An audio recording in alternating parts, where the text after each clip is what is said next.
The work order said roof repair on the camp school building, which in the case of the Arvin federal migrant camp outside Bakersfield meant a canvas structure with a wood frame floor, 4 canvas walls, and a canvas ceiling that had developed a slow leak over the northeast corner in the February rains and had never been properly addressed because the camp maintenance crew had 17 other things ahead of it.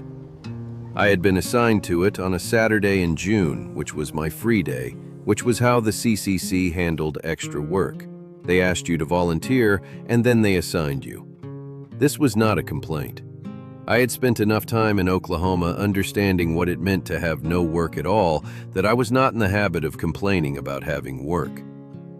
I arrived at the school at 7 in the morning, which was when I arrived at everything, and the school was already open. That was the first thing that surprised me. It was a Saturday. I had assumed the school would be closed. It was not closed. Through the canvas wall, I could hear a woman's voice reading something aloud, not performing, just reading, the way you read to yourself in a room where other people happen to be present, and the sound of children who were listening more than they were fidgeting, which I had not expected from children on a Saturday morning in June. I stood outside the entrance flap for a moment. The canvas was warm in the early California sun. From inside came the smell of chalk and something faintly sweet that I later understood was the orange slices she brought for the children on Saturday mornings, because Saturday was the day they were most likely to have come without breakfast. I did not know that yet. I just stood outside the entrance flap in my work clothes with my tool belt and my work order, and listened to a woman read to children on a Saturday in June. And something about that specific combination of things stopped me in a way I could not immediately account for. I knocked on the canvas frame. The reading stopped.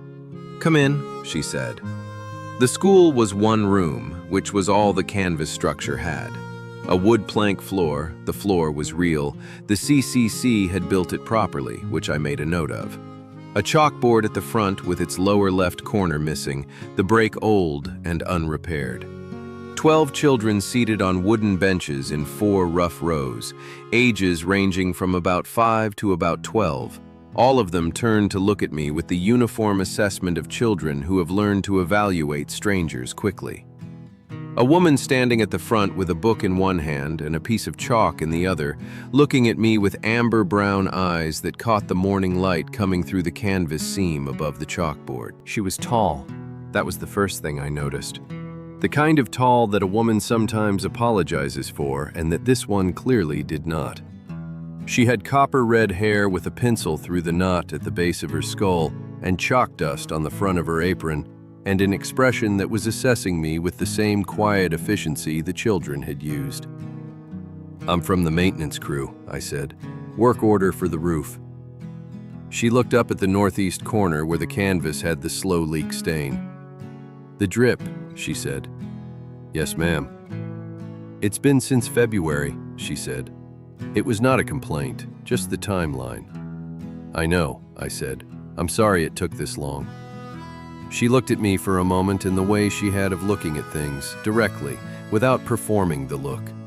Then she said, "The children are in class until 9.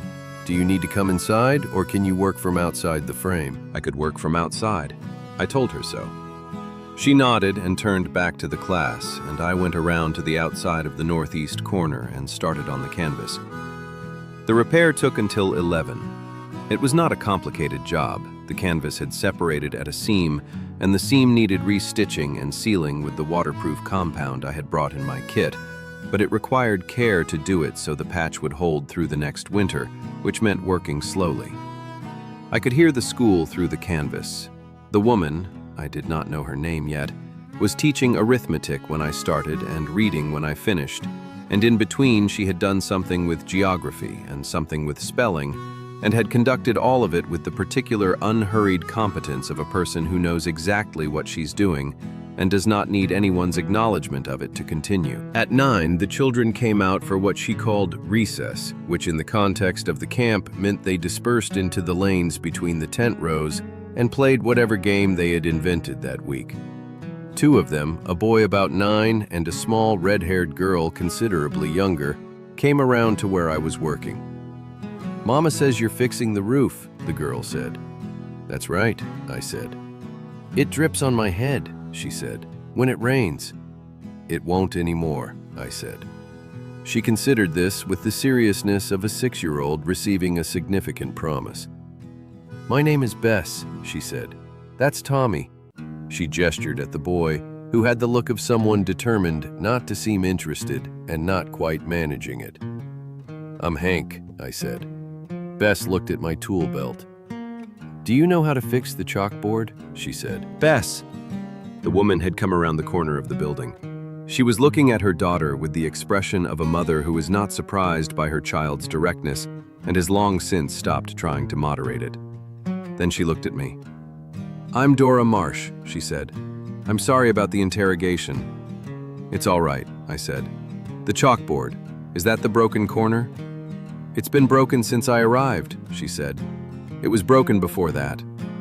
She looked at it through the canvas frame visible from where we were standing. "It doesn't affect the function. You can still write in the upper 3/4. "I can look at it," I said. "You don't have to," she said. "I know," I said. She looked at me for a moment. "All right," she said, "if you want to." The chalkboard corner was a clean break. The slate had cracked through at a diagonal, taking out the lower left quadrant. It could not be unbroken. But it could be stabilized so the remaining break did not spread, and the missing corner could be filled with a board fitted to match the frame, so the writing surface was effectively extended. I had wood in the maintenance shed that would work. It would take another hour. Dora brought me water at 10:30, the way she brought water to the children, without announcement, just set the cup within reach and went back to what she was doing. It was good water, cold from the camp's supply line, and I drank it in the California morning heat and thought about the fact that she had brought it at all, because I was not a student and she was not obligated to do anything of the kind. At noon, she called a lunch break and the children scattered to their families, and Bess tugged on her mother's dress and said, "Is Hank eating with us?" "Hank has his own lunch," Dora said.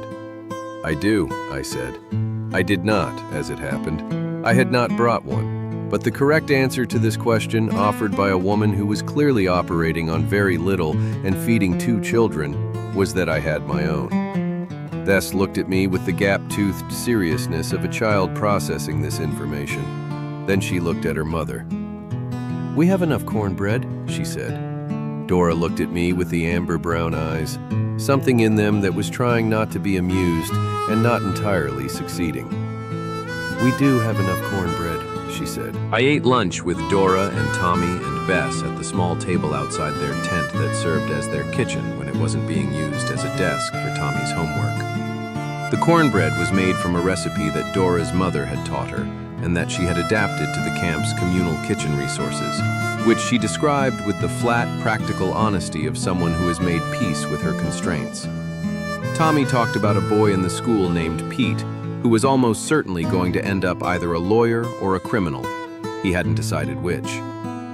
Bess ate her cornbread and watched me with the attentiveness of a child conducting a long-term study. After lunch, I finished the chalkboard repair and looked at the rest of the school building the way I had been trained in the CCC to look at structures, systematically, for everything that needed doing rather than only what the work order specified. What the work order had not specified, the entrance flap's binding was fraying and would come apart in the first real wind.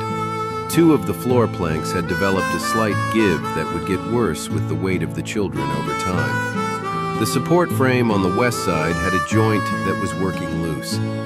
I mentioned these things to Dora at the end of the afternoon. She listened to each one, asked one precise question about each one, how bad, when would it become a problem, what would it take, and then said, "The camp manager has the work order requests." "I'll write them up," I said. She looked at me. "You're from the maintenance crew," she said. "You came for the roof." "I came for the roof," I said. "I'm writing up the rest." She was quiet for a moment. "All right," she said. I filed the work orders the following Monday. The camp manager, a man named Greer, who had the expression of someone managing considerably more than his resources allowed, looked at the list and said, "You did all this on your Saturday?" "And Sunday morning," I said. I had gone back Sunday morning for the floor planks. Greer looked at the list. "The school," he said. "Yes, sir." He looked at me for a moment with the expression of a man who has seen a great many people do the minimum required and is recalibrating. "I'll get these scheduled," he said. I was assigned to the camp again the following Saturday, and the one after that. This was not by my request, though I had not objected. The maintenance schedule had simply arranged itself in a way that kept bringing me back, and Greer had the particular efficiency of a man who wastes nothing he has found useful. The Saturday visits became the shape of the week's end. I would arrive at the school at 7, assess what needed doing, do it, and somewhere between the work and the end of the school day, Dora ran class on Saturdays until noon, which was longer than the weekday sessions. I would find myself at the small table outside her tent with cornbread and strong coffee and the particular conversation that develops between two people who have found each other's company genuinely useful. Dora talked about the school the way she talked about everything, specifically, with the precision of a person who has thought carefully about the thing she is discussing. She had been a farmer's wife, not a teacher, but she had been the kind of farmer's wife who read whatever she could find and had learned to teach herself things by teaching them to her children, which was, she said, the best method she had encountered. She had started the camp school because there was no school, and there were children, and she could not see around those two facts to a reason not to. She said this matter-of-factly, as if it were the obvious conclusion anyone would draw, which told me something specific about how she understood herself. She had been at the camp 14 months. She knew everyone. She knew which families were holding on and which were not. She knew which children were not eating enough. She had made a system with the camp nurse to ensure those children received extra at the school's lunch, which she had arranged through donations from the camp community kitchen, without anyone having to identify which children needed it. A piece of social engineering so quietly effective that I did not understand it for 2 weeks, and then found myself thinking about it for days afterward. She did not talk about her husband, not in the first 3 weeks. I did not ask. People in the camps did not ask. Everyone had something they were carrying, and most of them had it in their left breast pocket, where you didn't look unless invited. I talked about Oklahoma, about the farm, about the CCC and what it meant to be earning $30 a month and sending $25 of it home and having $5 for everything else, and how $5 in the CCC camps went considerably further than $5 on the road because the CCC fed you and housed you, and the $5 was yours to do something with rather than survive on. I talked about Muskogee and my brother and my mother who had a job cleaning houses in Tulsa that paid $3.50 a week and who wrote me letters that were always cheerful and that I understood, reading carefully, to be the letters of a woman who was fine and was not going to waste anyone's time complaining about it. Dora listened the way she listened to the children in class, completely, without waiting for her turn, asking the occasional precise question. She had a quality of attention that I had not encountered often and that I found across the weeks to be the most specific thing about her. She was paying attention in the way people pay attention when they have decided that what you are saying matters. In the 4th week, she told me about James. Not everything, just the shape of it. A farm accident in October 1934, a piece of equipment that had been needing repair and that he had kept putting off because there was always something more urgent. She said this with the flat honesty of someone who has moved through grief and arrived at the other side where the person is just a person again, remembered plainly and without the drama of fresh loss. She said he had been stubborn about the equipment and that she had told him so, and that she wished she had told him more directly and sooner, and that this was the thing she carried. Not that he died, but that she had known about the equipment and had softened the conversation when she should have insisted. I thought about this for a long time after she said it, about what it means to know something is wrong and to soften the conversation. About all the things I had known were wrong on the farm in Oklahoma and had told myself were manageable when they were not. You couldn't have known it would happen, I said. No, she said, but I could have been clearer about the risk. She looked at her hands on the coffee cup. I've been clearer about things since. I believe that. I had seen evidence of it every Saturday for 4 weeks. It was Tommy who told me about the other man. Not deliberately, the way children tell things, embedded in an account of something else, the important information arriving sideways. He was telling me about a camp social the previous month, and mentioned that a man from the East Row had asked his mother to dance 3 times, and she had danced once and then said she was tired. And his tone made it clear he found the situation interesting, without quite understanding why. I found the situation interesting too. I thought about it more than was probably useful, and concluded that Dora Marsh was a woman who had things to do and children to feed, and a school to run, and 14 months of very deliberate focus that had kept her moving forward, when moving forward was the only viable direction, and that she had no obvious reason to reorganize any of that for a CCC worker from Oklahoma who showed up on Saturdays with a tool belt. I thought about this on a Thursday, which was not my assigned camp day, and found that thinking about it on Thursday was not producing any useful conclusions. So on Friday evening, I went to Greer's office and asked if there were any work orders pending for the school that hadn't been scheduled yet. Greer looked at me. He was a man who did not miss much. "There's the west side frame joint," he said. "We haven't gotten to it." "I can go Saturday," I said. "You're not scheduled Saturday," he said. "I know," I said. He looked at me for a long moment. Then he said, "All right, Saturday." She was there when I arrived. She always was.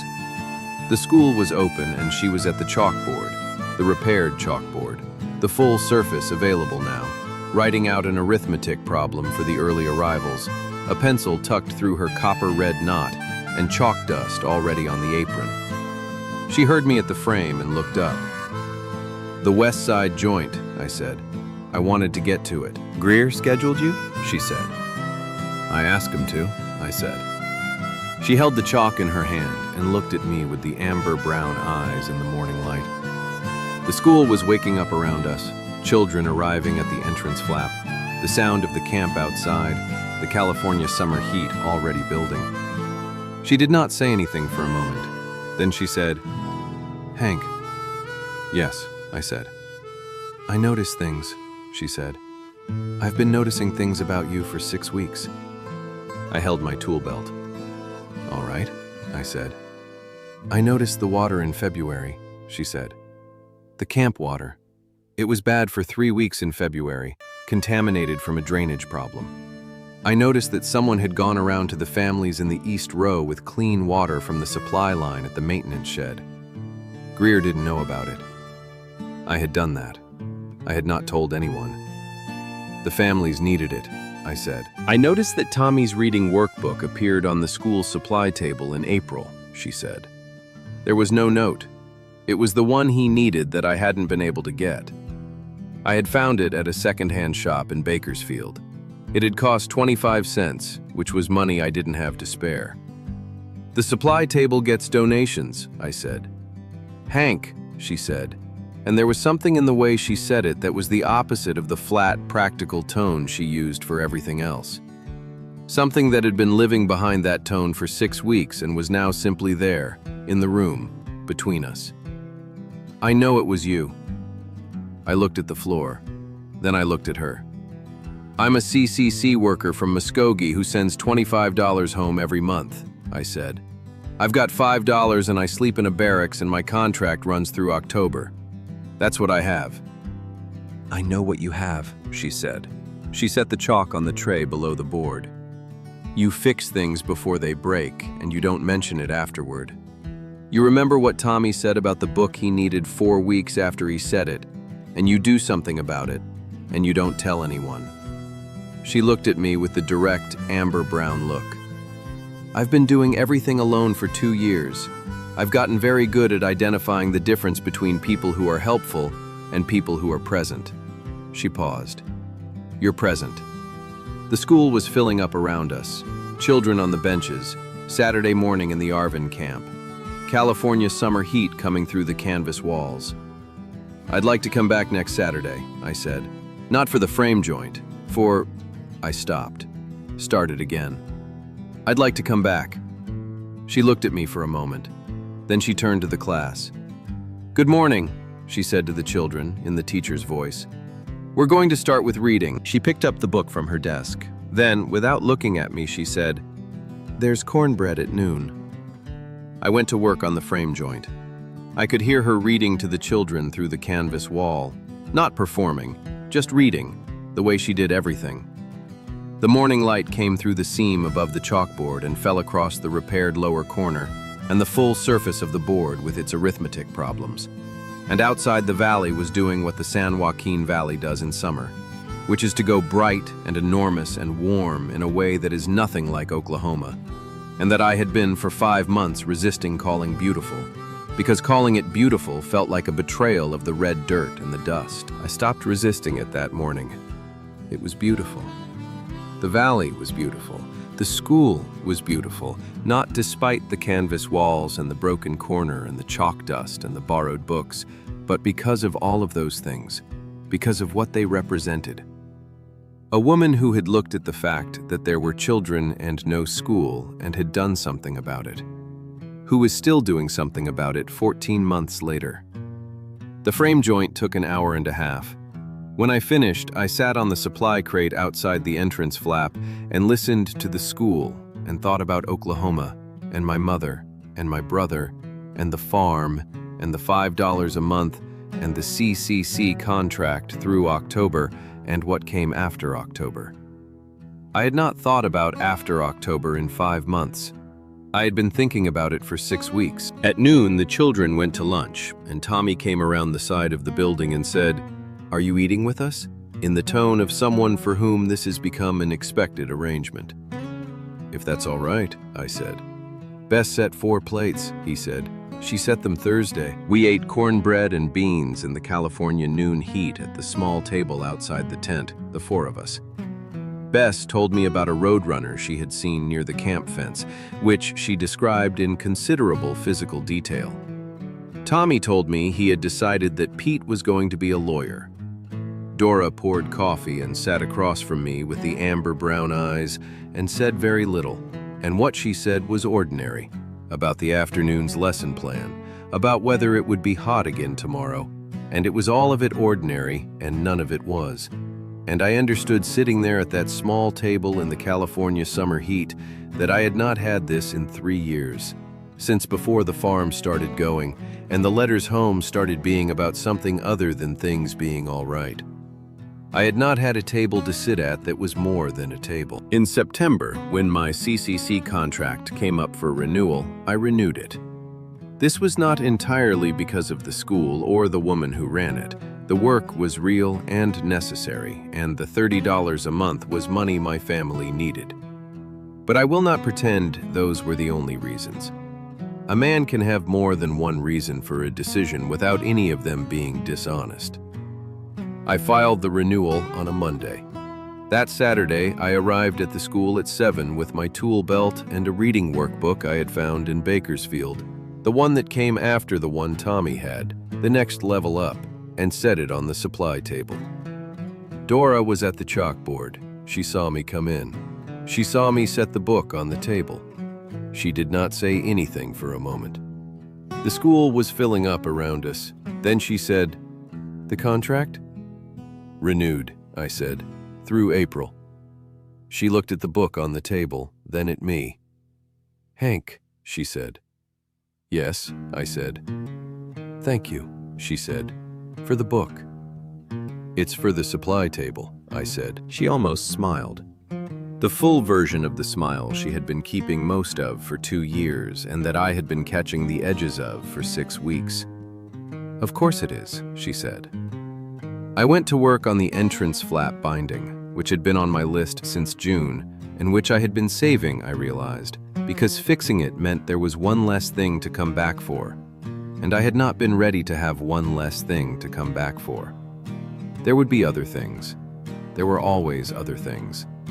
The camp was large, and the maintenance list was long, and a woman who was teaching 12 children in a canvas room with a repaired chalkboard and a supply table that received anonymous donations was going to need things addressed for as long as she was there. I intended to be there. In October, at the camp's monthly social, a Saturday evening tradition, music from two men with a guitar and a fiddle, dancing on the packed earth outside the community building. Dora danced with me. Once, and then again when the fiddle started something slower.